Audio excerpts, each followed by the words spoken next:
equipment that way is SmartWatch. So I put smarty watches. Um, so we've had discussions recently about different types of smartwatches, the different things they track, and Hmm. like Fitbit versus Apple versus whatever. Yeah. So, and I actually just saw on Facebook somebody on the local community asked about it as well, like what they should get. And there's basically, in my opinion, there's three main smartwatch competitors. Um, you have well, there's four main competitors, but one of them is kind of crap right now, and But you have hope. I have hope. Okay. So right now, the biggest, best smartwatch overall is the Apple Watch, and it has your fitness tracking. It has the data notifications. It has a very easy user interface to get it all together, and it doesn't require a bunch of nonsense to try to get it to speak with the phone and things like that, Heart especially if rate, it's an iPhone. heart rate and sleeping too. Yeah, heart rate and sleeping. And you said it obviously if you have a Apple phone, like they pair well. But say you Mhm. don't have an Apple phone, but you want the best smartwatch. Is Apple Watch still the best watch if you have an Android phone? No. Ah, Yeah, because there's a the lot of caveat. the connection. There's a lot of syncing there that doesn't work as Mhm. well. And when it comes to the best smartwatch that is not Apple, this is where you get into.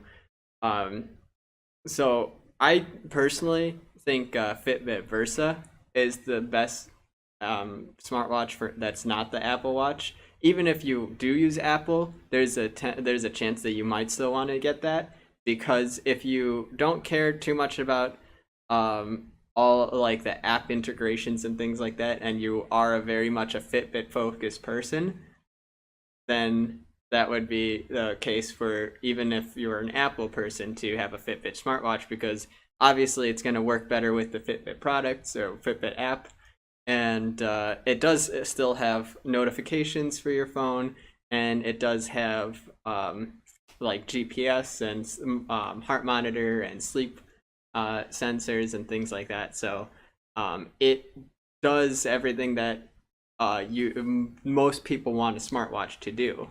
When you say notifications from your phone, do you mean like it will give you the text message? You can actually read the message on that watch still? So there's several different Fitbit watches. I think the Fitbit Versa and the Fitbit Charge allow you to read messages.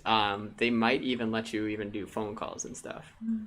Um, I'd have to double check that part. But the general the I guess less expensive Fitbit technology stuff uh will just tell you that you have a phone notification, but won't let you read it. Okay.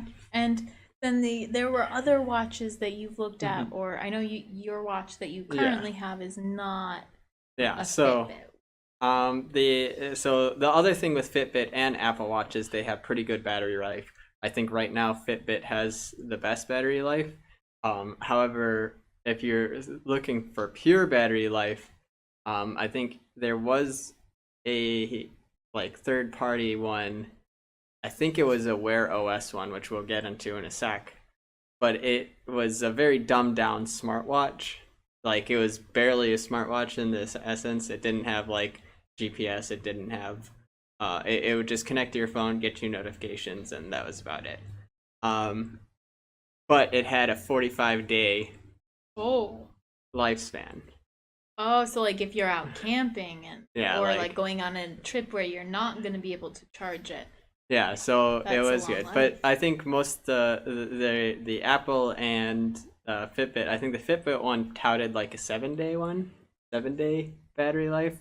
Apple I think is like 3 or 4 days, and um, most then we get into the Android ones, which have usually a 2 or 3 day battery. There's two main different Android smartwatches.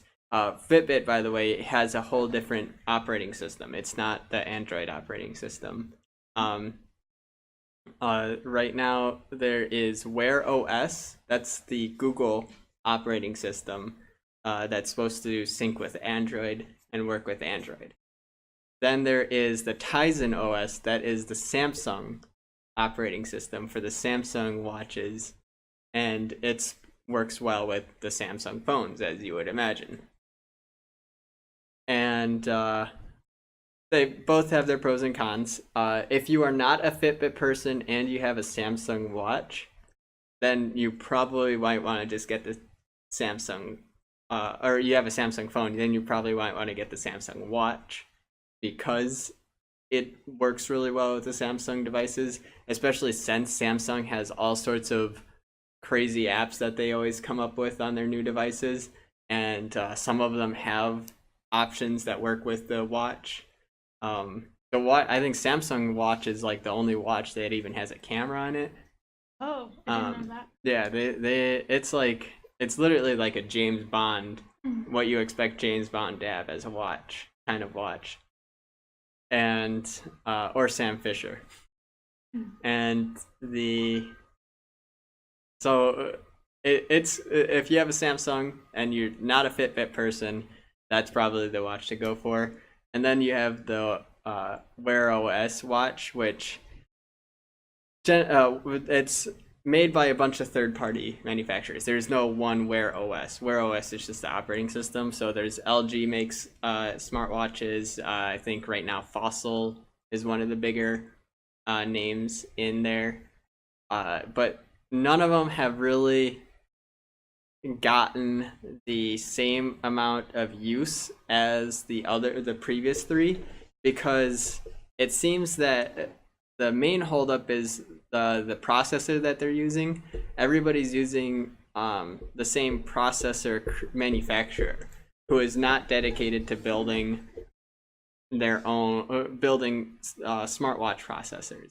So that means over time, when this first started off, Apple and Android smartwatches were about even. Neither of them were really good, but Apple ended up making a better watch over time, while Android ended up just reiterating the same watch over time that never really got better, per se.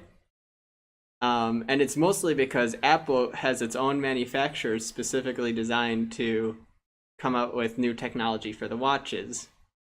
And Samsung did the same thing, Fitbit did the same thing, but the other, like LG, they're not dedicating resources to upgrading their sport watch. So the market ended up dying for them, essentially, and now they're in this predicament where they don't want to put resources into it because it's not selling, but it's not selling because they didn't put resources into it. So so that's why the top three are generally either if you have a Samsung, getting the Samsung watch, Fitbit for anybody else, and then Apple Watch if you're an Apple person. All right, that's that. Nice, short, sweet today. Yeah.